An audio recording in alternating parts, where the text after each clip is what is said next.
ci sori trop mais en tout cas bu amee intérêt ba recevoir ko ñuy wax waxu politique boo gisee sax la réaction des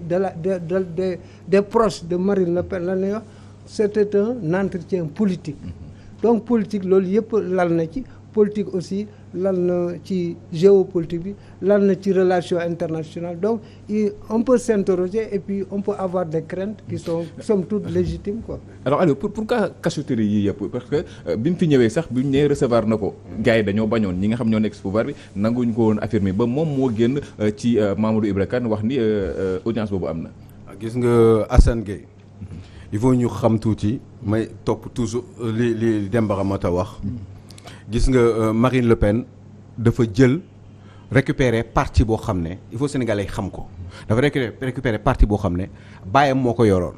aujourd'hui ce parti s'appelle le Rassemblement National avant baayam bi mu koy créer ça s'appelait le Front National. xeex na ak Mitterrand xeex na ak Jacques Chirac xeex na ak socialistes yi en général xeex na ak Sarkozy xeex na ak ku nekk baayam ba Marine Le Pen bi mu ñëwee récupérer démocratiquement le pouvoir ne dafa bëgg defaraat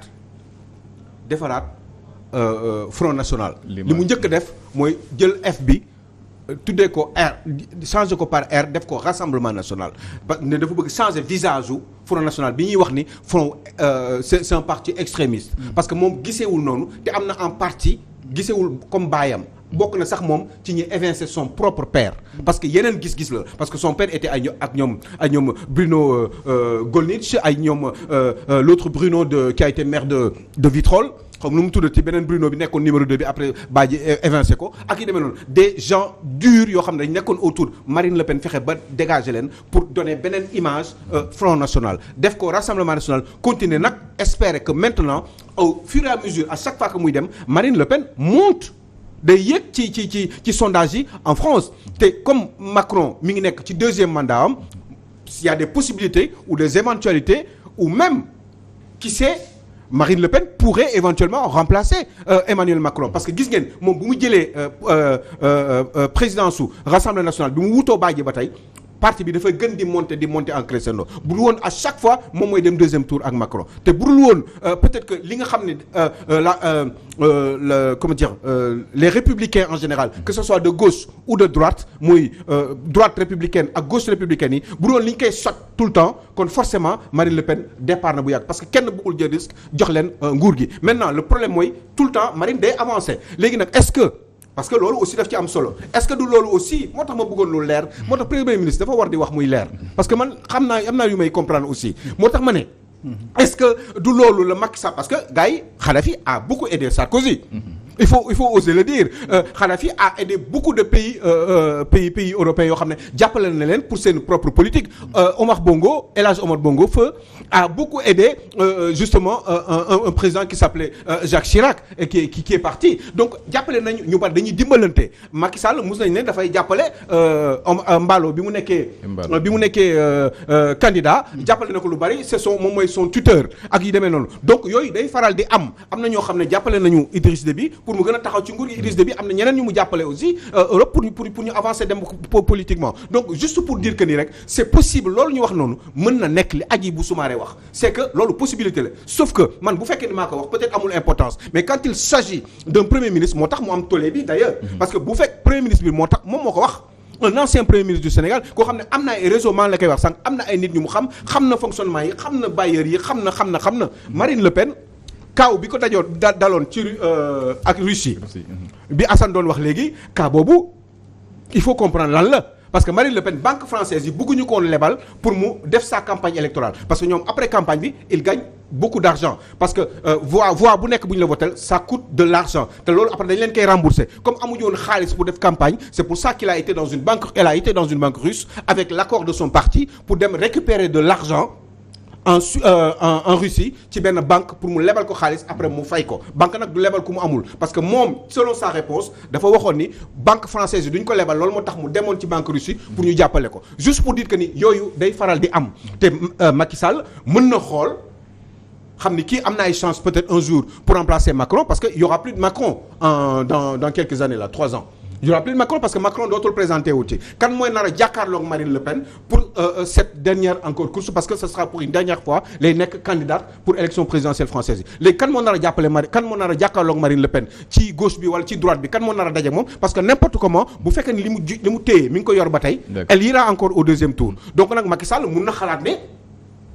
war na ko mën a dimbali ci suuf parce que yooyu day faral di am ci àdduna bi am na dañuy jàppalante entre ñoom discrètement maintenant bu fekkee ne yàlla def na man xamuma ko Assane xamoo ko Demba Ramata xamu ko et vous aussi et que Hadjibou Soumaré par ses réseaux am na lu mu xam na ko wax mu leer sinon bu fekkee ne daf koy caaxaante ni parce que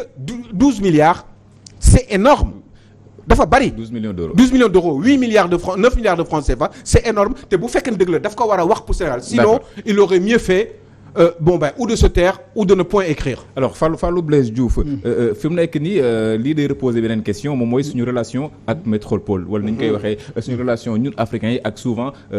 pays yi nekk en Occident on se rappelle de Sarkozy bi nga xamante ni daanaka mois yi ñu passé mi ngi woon en justice pour xaalis boo xamante ni mi ngi ko jëlee woon si Kadhafi. aujourd'hui ngeen ñuy wax xaalis diggante Marine Le Pen ak kii di Macky Sall est-ce que da nga bokk si ñuy jàpp phrase bi Aliou mujj wax que ni ki fi nekk tey ji au Sénégal le chef de l'État parewul ngir dem ndax mi ngi xalaat koo ko jàppale.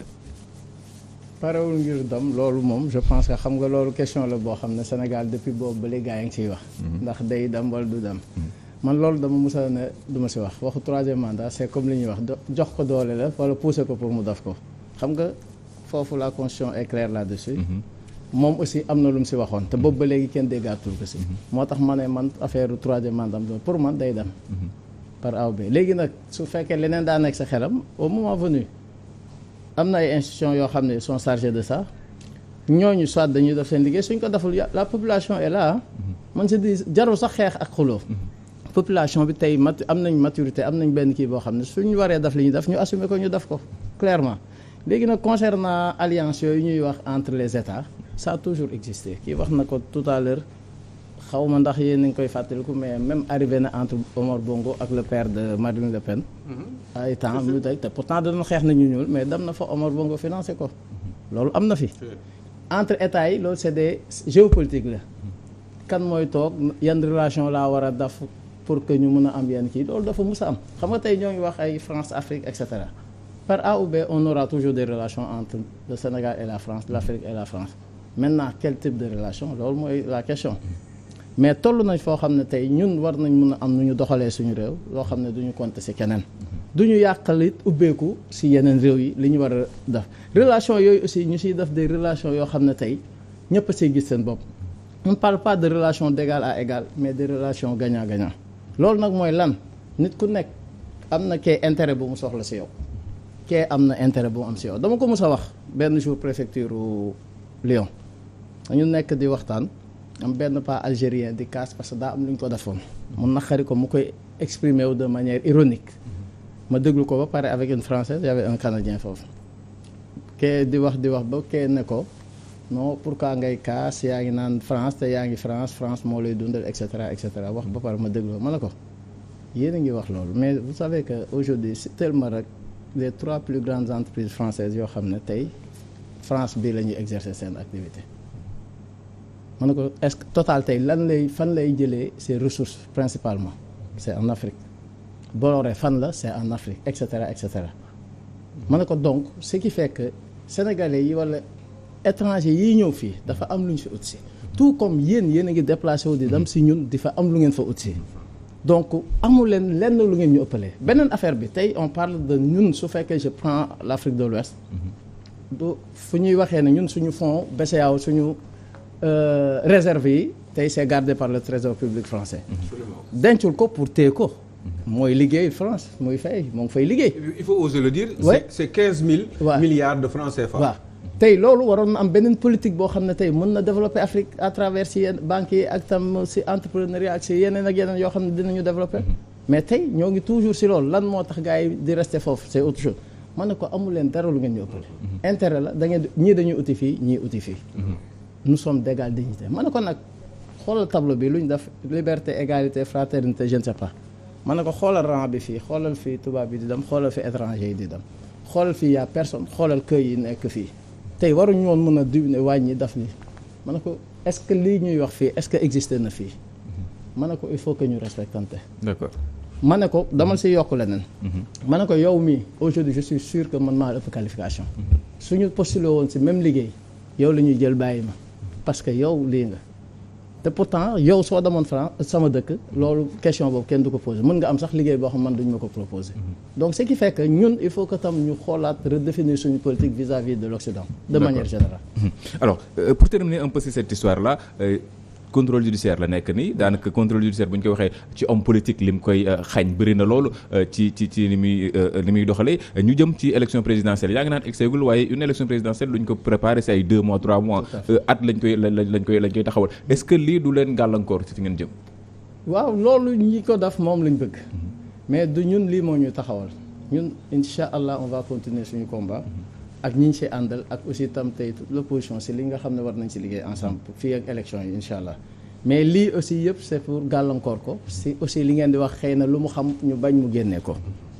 tey suñ la nee contrôle judiciaire amatoo droit wax parce que soo waxee rek la machine judiciaire dal sa kaw xam nga loolu it si li ñuy wax si privé nit de